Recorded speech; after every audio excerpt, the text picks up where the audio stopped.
प्रतापराव चिखलीकरांनी निवेदन दिलं आहे। आम्ही सातत्याने मुख्यमंत्री, दोन्ही उपमुख्यमंत्री, आम्ही सगळेजण ह्याबद्दलचा एकंदर जी परिस्थिती निर्माण झाली त्याच्यावर देखरेख ठेवून आहोत। जिथं जिथं ताबडतोब ज्या गोष्टीचे निर्णय घेण्याची गरज असेल तशा प्रकारचे निर्णय पण घेतोय। आता पुण्यामध्ये खडकवासल्याचं पाणी वरची सगळी धरणं सोडल्यामुळं पातळी वाढत चाललेली आहे, परंतु तिथं जिल्हाधिकारी, नंतर PMC कमिशनर आणि बाकीची जी यंत्रणा SDRF, NDRF या सगळ्यांना अलर्ट राहायला सांगितलेलं आहे। काही भागामध्ये पाणी जास्त झालेलं आहे, तिथल्या लोकांना स्थलांतर करायला सुरुवात केली।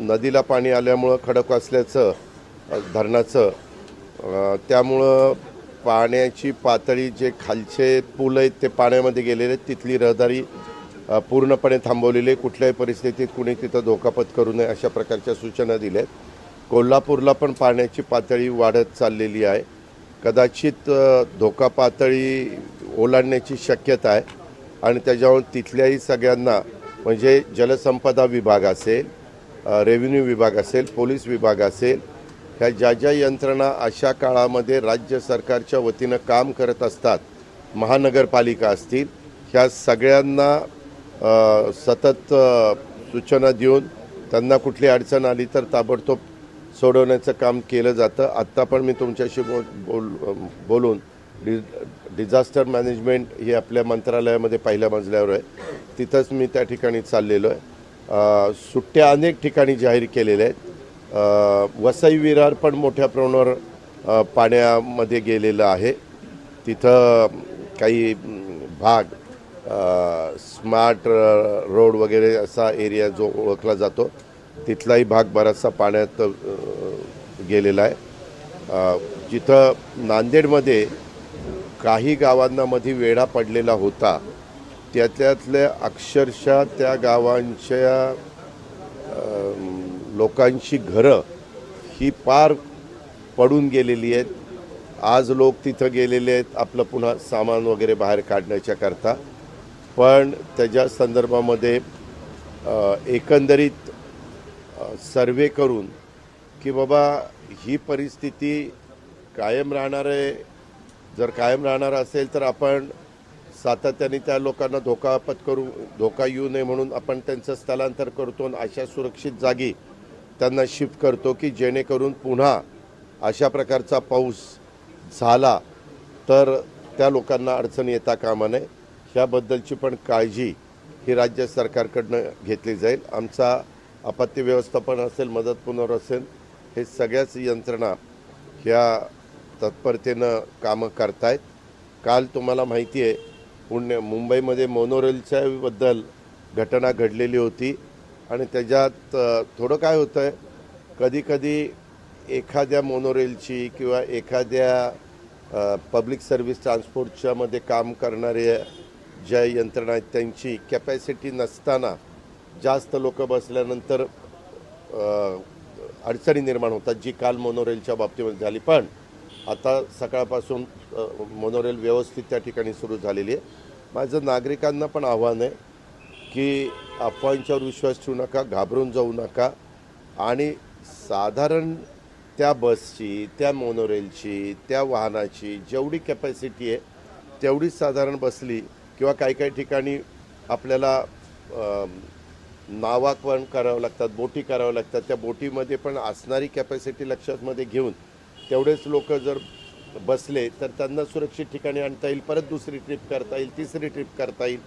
थोडंसं हे नैसर्गिक संकट आहे, त्याच्यामुळे हे नैसर्गिक संकटावर मात करण्याच्या करता अडचणीत असणाऱ्या आपल्या नागरिकांना बाहेर काढण्याच्या करता, सुरक्षित स्थळी नेण्याच्या करता जी काही खबरदारी घ्यायला पाहिजे त्याकरता रात्रंदिवस सगळेजण राबतायत।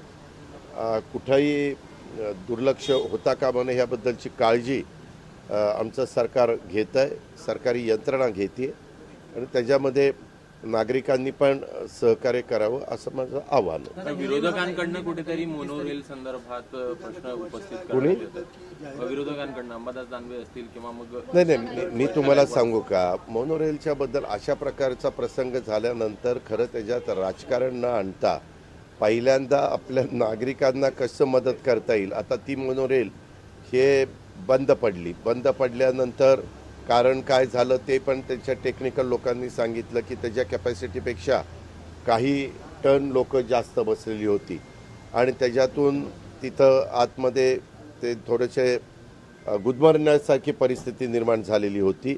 अर्थात त्याच्यातनं एक काच फोडल्यानंतर 3 ठिकाणी शिड्या लावण्यात आल्या आणि त्याच्यातून मग लोकांना बाहेर काढलं. थोडासा वेळ लागला, परंतु पहिल्यांदा जे अतिशय घाबरून गेलेले होते त्यांना बाहेर काढण्याचा प्रयत्न केला.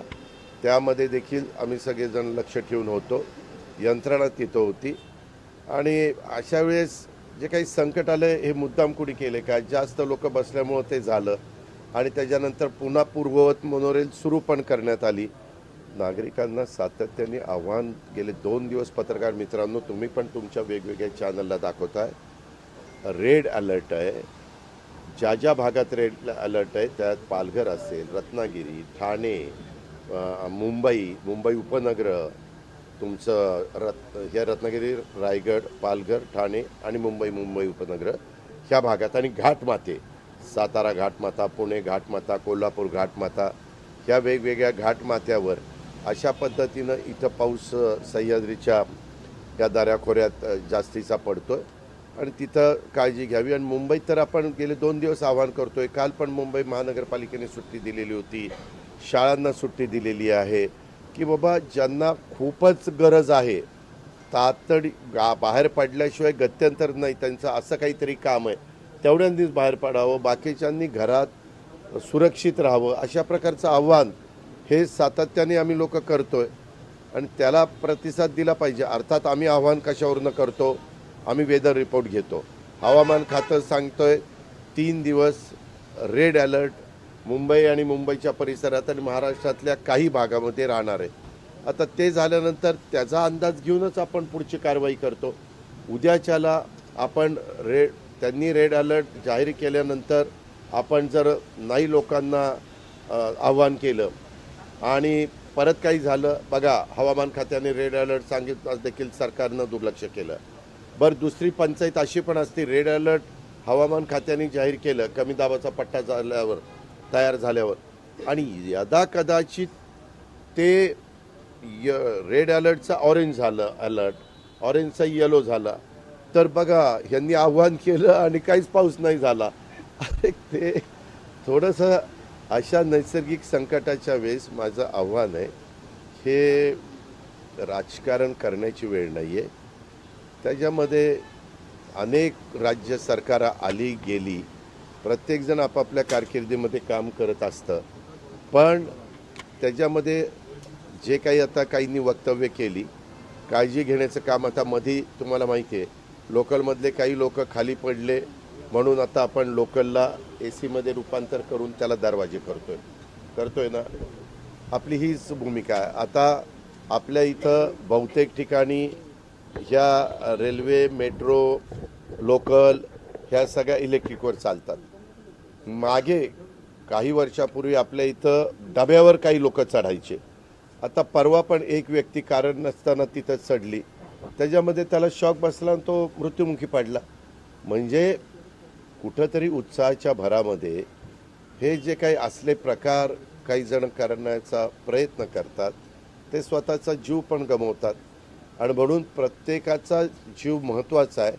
त्याकरता जेवढं काही करता येणं शक्य आहे आणि सुरक्षितता देणं. आता काल मोनोरेल AC असतो, मोनोरेलचे दरवाजे बंद होतात, परंतु आज आतमध्ये एवढी लोक की चला आपण घरी लवकर गेलं पाहिजे.